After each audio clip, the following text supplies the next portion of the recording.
Love lives here.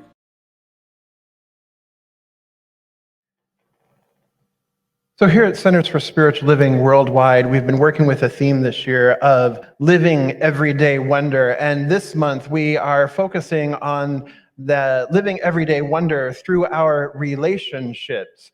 And today we are going to be talking about one of the most primary, if not the primary relationship upon which all other relationships are founded. And that is the relationship with me, myself, and I. And we'll break that down. And as Frank out in the lobby said, wait a minute, that's the same person, isn't it? I said, yes. And there's more to it than that, right? So we're diving into this concept this morning, and it forms the foundation. And then each subsequent week, we will be expanding out from ourselves to a little bit larger, to a little bit larger, to a little bit larger, and then ending off the month with the largest possible relationship, which is in fact the one relationship that is all.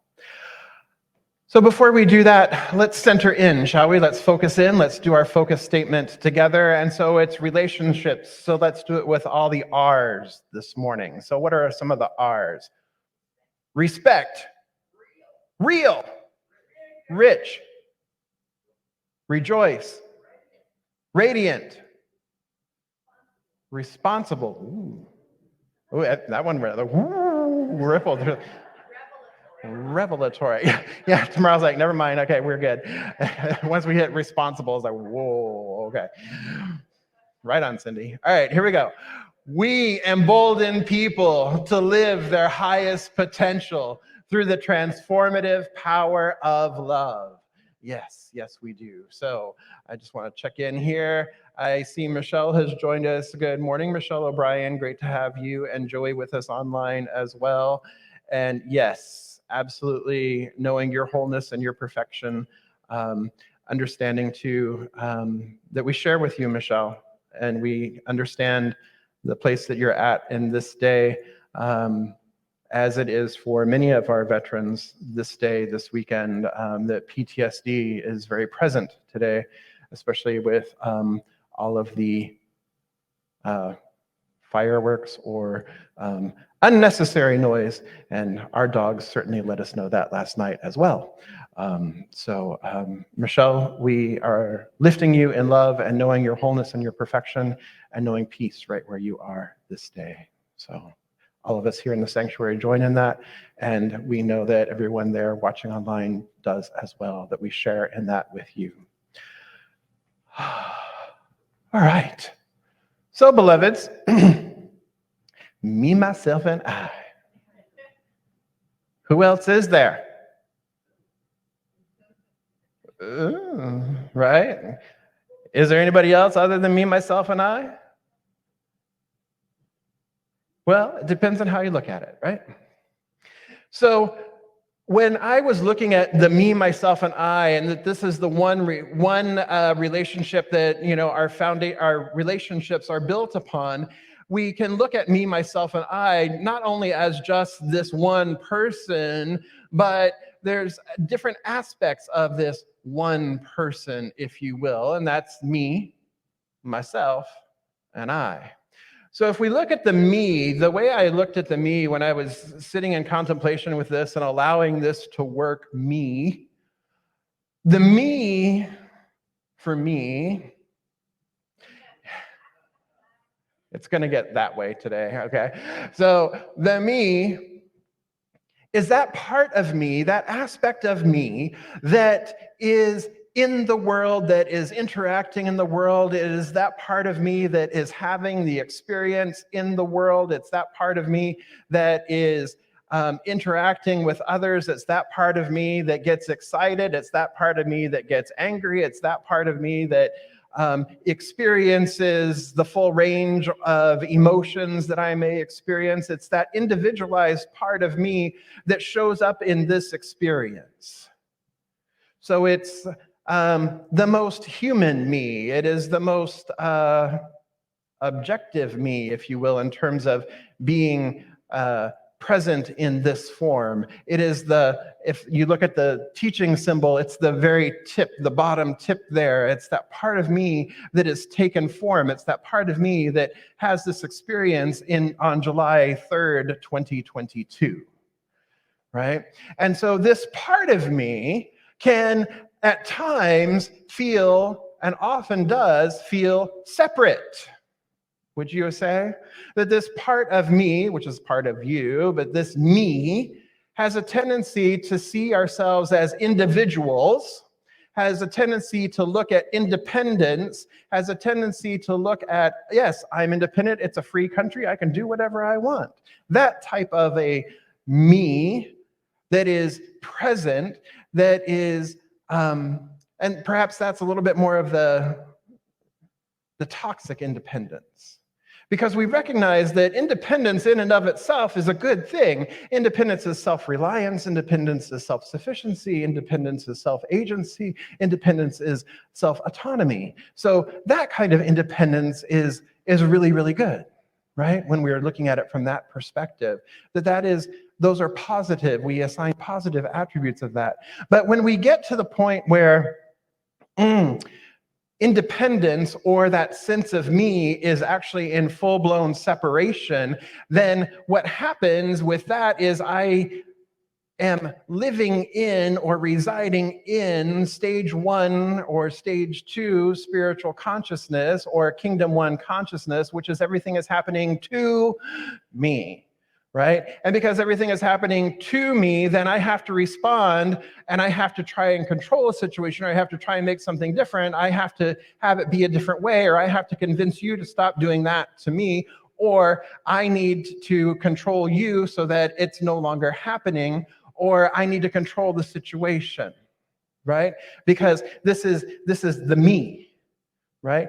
Me is separate from you. Me is separate from over there, and so me needs to protect me, right? And so me acts out from that low level of consciousness, forgetting that me is actually part of a larger expression of spirit. Does that make sense?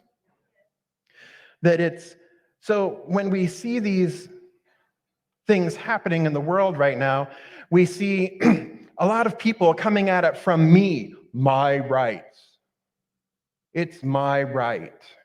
It's my this. It's my that. It's me, my, mine. And I look out for me, my, mine. And if you're not part of me, my, mine, then we have a challenge. We have a problem. We have opposition. We have something standing against me, my, mine.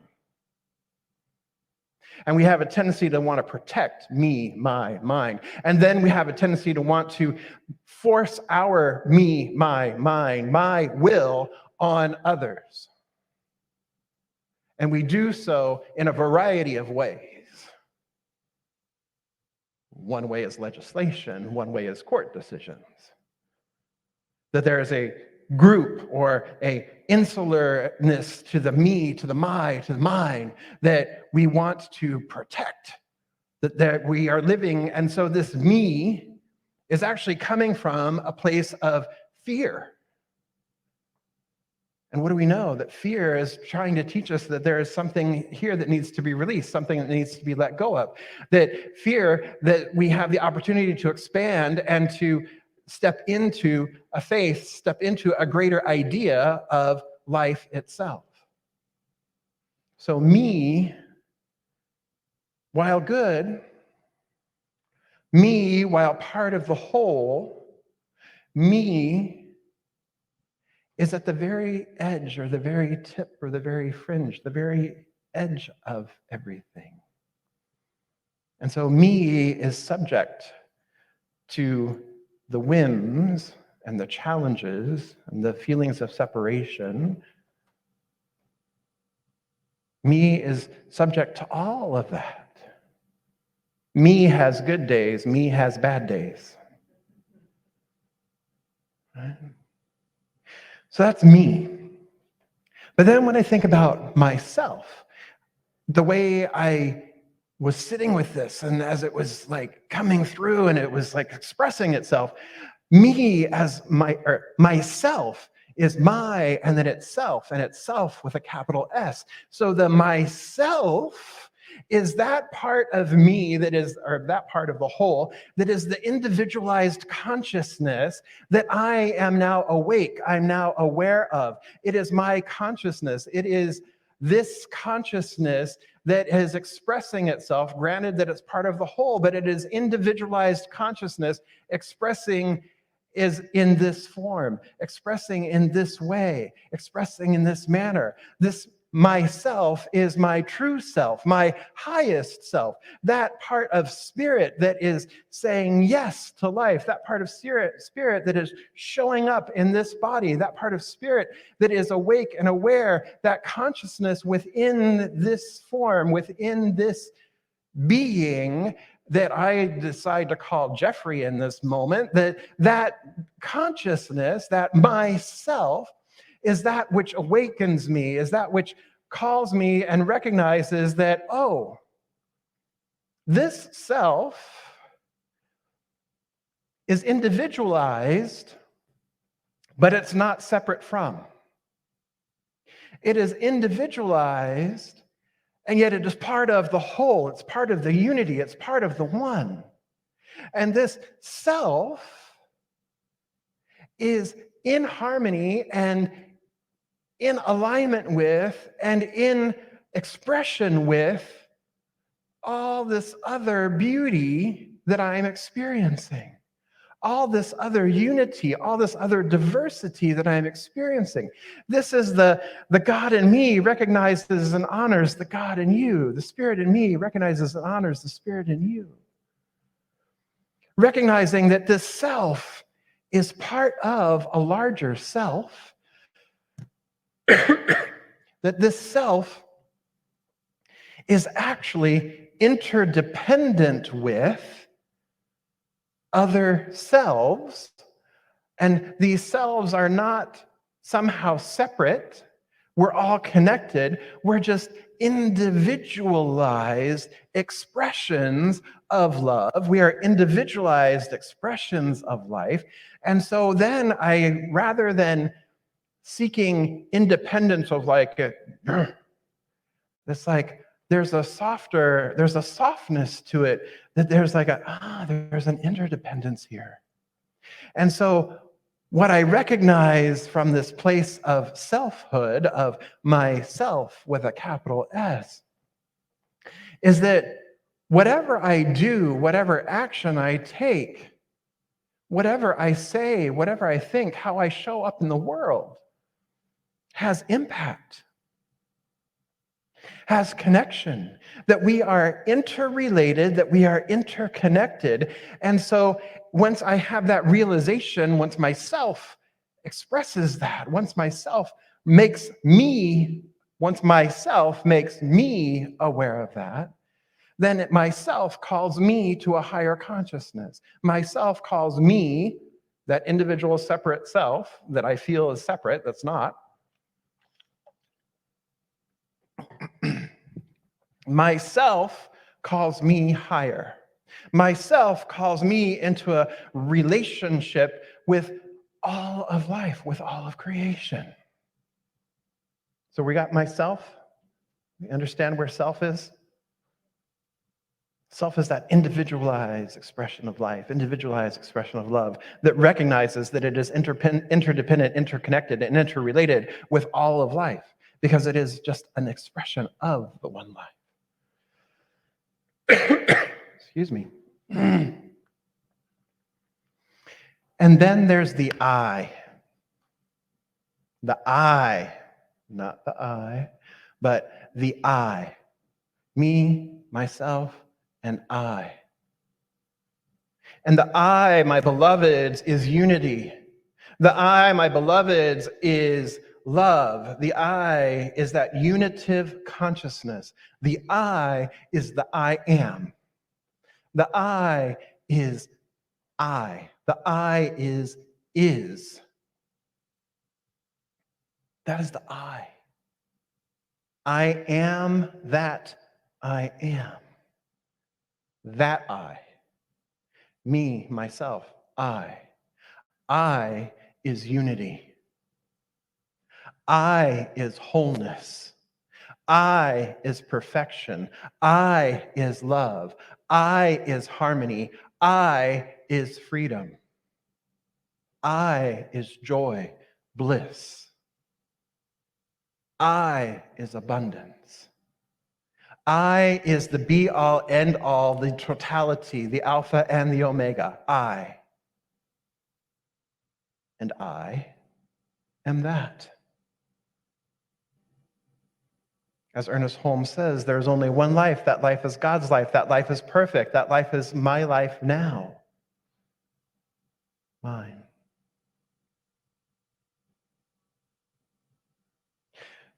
So yes, Frank, you're right. Me, myself, and I, we're all one. It's all the same person, but it's different facets of that one. And it is where we are on our journey of awakening, where we operate from in any given moment, whether we're operating in the me, whether we're operating in the myself, or whether we are experiencing the gloriousness of the I. Because me is inseparable from I. Me is inseparable from myself. Myself is inseparable from I.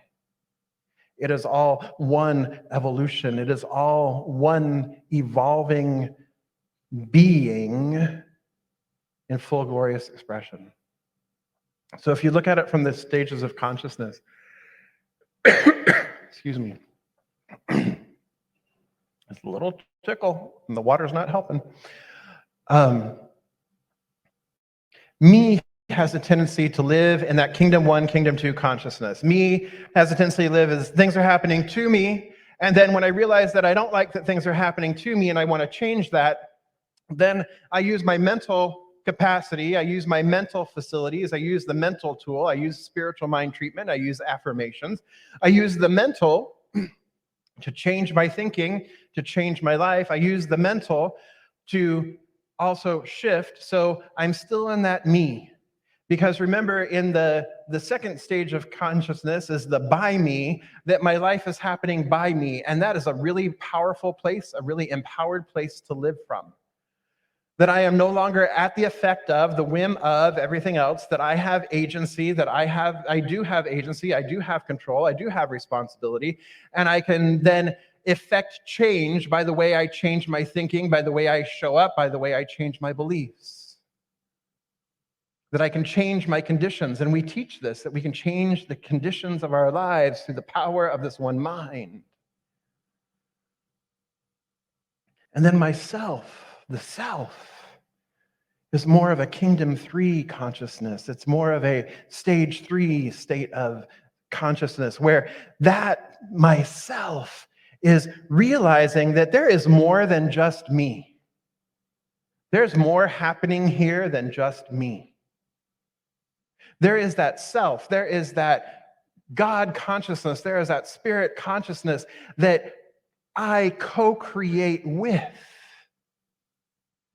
that uses me, that moves through me, this me, to express itself in greater and more beautiful and more magnificent ways in the world. It is the through consciousness, is the consciousness of the self. Because we can hang out in that kingdom 2, we can hang out in that stage 2 for a long time and live really happy human lives. But there is that within us that calls us to a deeper place. There is that within us that says, there is more here, and it is that self, the myself, that is doing that is pulling us further.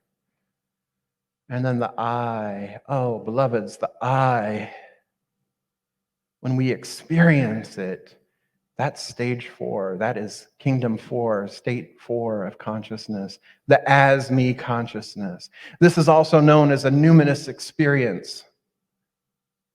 It is a direct divine revelation, as a direct divine experience of spirit itself. And the minute you think that you can say, oh, I'm in stage 4, guess what? You're no longer there. Because there's that part of you that realized, oh, I'm here in stage 4. And the minute you think, oh, I'm here in stage 4, you've dropped out of stage 4 because you're not 100% in unit of consciousness, because there's still spirit and a little bit.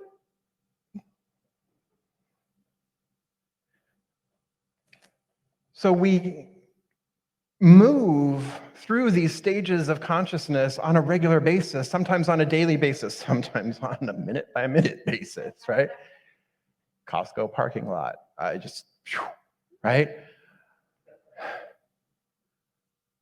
That we move through these different stages and states of consciousness, but our center of gravity shifts. So stage 2, I would say, is where we recognize our independence. Stage 1 and stage 2. Stage 1, sometimes it's a toxic independence, where I have to get mine. Stage 2, there's that independence of self-agency, self-knowingness. There is a, oh, you know what? I do have control. I can shift things. So that's stage 2. That's still independence, that I'm independent. I can do it. If it's meant to be, it's up to me. I can do it. Right? Stage 3 then is interdependence. Stage 3 is interdependence. We recognize that we are in right relationship with spirit, and we are in right relationship with one another. That spirit is happening through us. And so there is an interdependence, there's an interplay, there's an interconnectivity here. And then stage 4 is freedom. That's where freedom lives. That's where freedom rings. That's where liberty is. Ernest Holmes talked about, it's in our statement of beliefs, the what we believe statement, that the ultimate goal of life is a complete emancipation from discord of every kind, and that each person is sure to achieve this goal, or each one is sure to achieve this goal. You can also replace the word emancipation with freedom. The complete goal of life is freedom. And he talks about, in his idea of evolution, he talks about that we continue to evolve, that human beings, that spirit, that life continues to evolve with the ultimate goal, the ultimate thing is freedom, is liberty, is free from all suffering, free from all limitation, free. Freedom is there. And so he says that the truth that makes us free, enabling us to claim our freedom, must of necessity be a truth that does not deny the unity of good. Our freedom cannot be at the expense of others. We are free only as we give freedom, but too often the freedom that we give is withheld by our bondage, and we can give freedom only in such degree as we have attained it.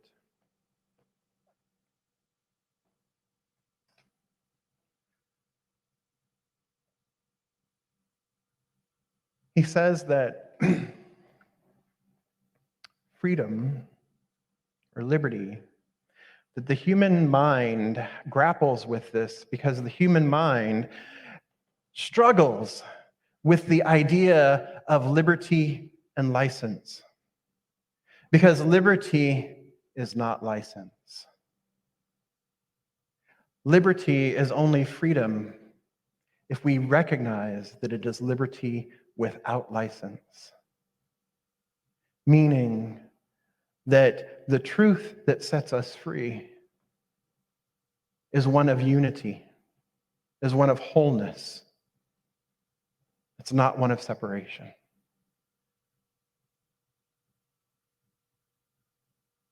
So as we look at our relationships, as we look at the relationships with ourselves, with each other, with the world, with the planet,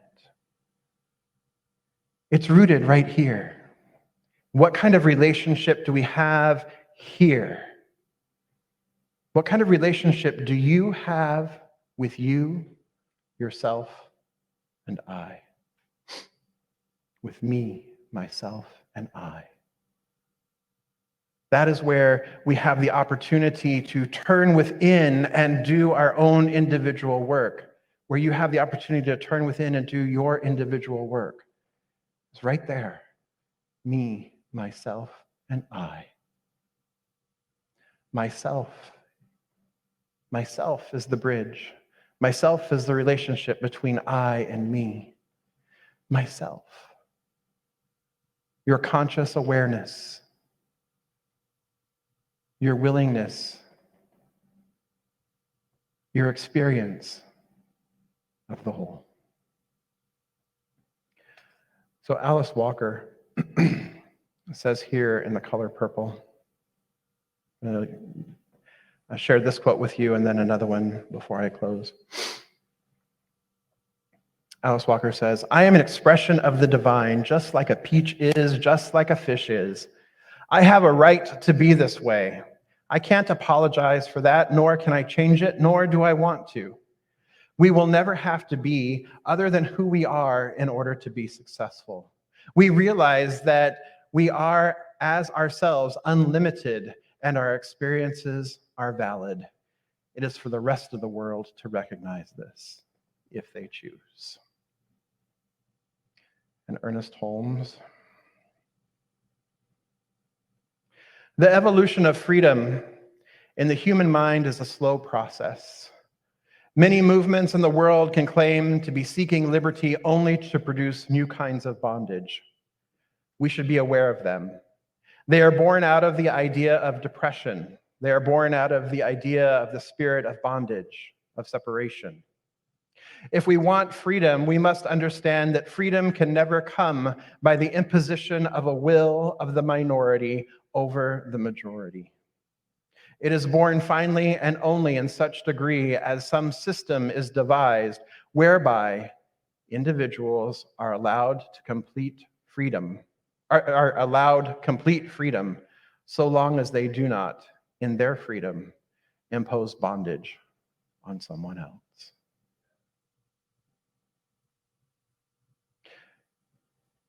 So this week, I invite you, as your spiritual practice this week, as a practical tool this week, especially as the 4th of July is happening tomorrow, is being celebrated tomorrow by folks. I invite you, I shared this in the email, but it bears repeating. I invite you to take these 4 words, 5 words, 4 or 5, into contemplation and allow the meaning of these words to reveal themselves to you, the ideal behind the word, to reveal the truth, their truths, their wisdom to you. So the first word is freedom. Second word, liberty. Third word, independence.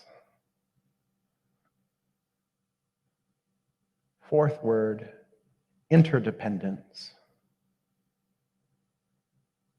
And fifth word, I. I. So this is your opportunity this week, as you may or may not be celebrating this week, but this is the opportunity, because this is the opportunity called forth by this time of year, present where we live. There is a focus on these words. I invite you to really go deep with these words this year. Don't miss the opportunity because you're having hamburgers or hot dogs or, potato salad or whatever with family and friends. Don't miss the opportunity that is really present here in this moment, at this time, to really focus our consciousness and allow spirit, allow the I of me, myself, and I to reveal the wisdom inherent within it. And so it is. So I invite you to join me in consciousness, and I invite our practitioners and core council members who are present. Please stand and surround the sanctuary.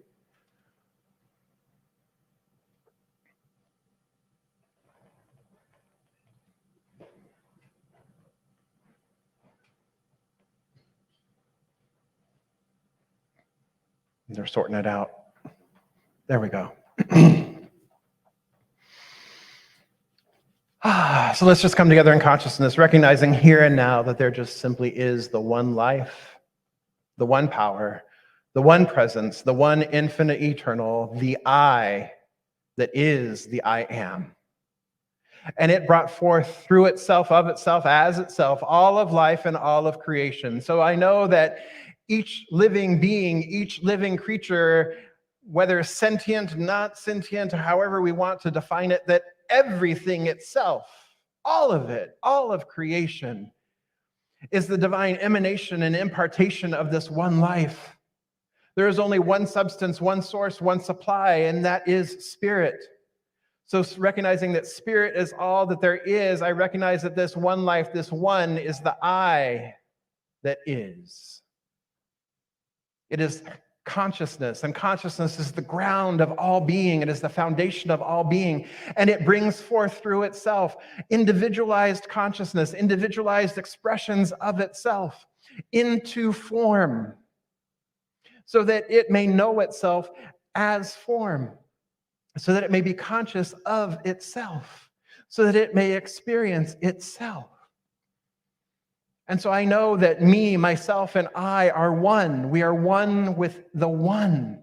We are inseparable from the one, that I am inseparable from the one. And as I know that this is true of me, I know that this is true of everyone gathered here this day, of everyone present everywhere. Each one is one with the one. Each one is a divine manifestation, impartation, individualization of this one life, of the I, the all and all, the totality. And so I recognize here and now, and I speak my word for this beloved community, that this community moves forward consciously, aware of itself, aware of our individualized self, aware of our independence and our interdependence, aware of our unity with each other and with and as the one. I recognize that the work that we do here at Riverside Center for Spiritual Living is the work of the divine expressing itself into expressing love greater and greater into the larger world. This is what I know. And that as each one of us experiences freedom, as each one of us attains freedom to whatever degree, we attain it and we share it and we give it and we express it in further ways, lifting others as well, lifting each other, because there is no separation. Whatever I do benefits the whole. Whatever work I do in consciousness benefits the whole. So whatever work we do as a community benefits and lifts consciousness as a whole. This is the way we together create and build the beloved community in unity, in harmony, in peace, in oneness. And this is how we set each other free. We set each other free as we set ourselves free, remembering our oneness, remembering our wholeness, remembering the perfection of the one life, the one power, the one presence, in all, through all, as all. And so I give thanks for this here and now. I give thanks for this recognition and this realization of freedom. I celebrate it. And I let it be, releasing this word into law. And so it is.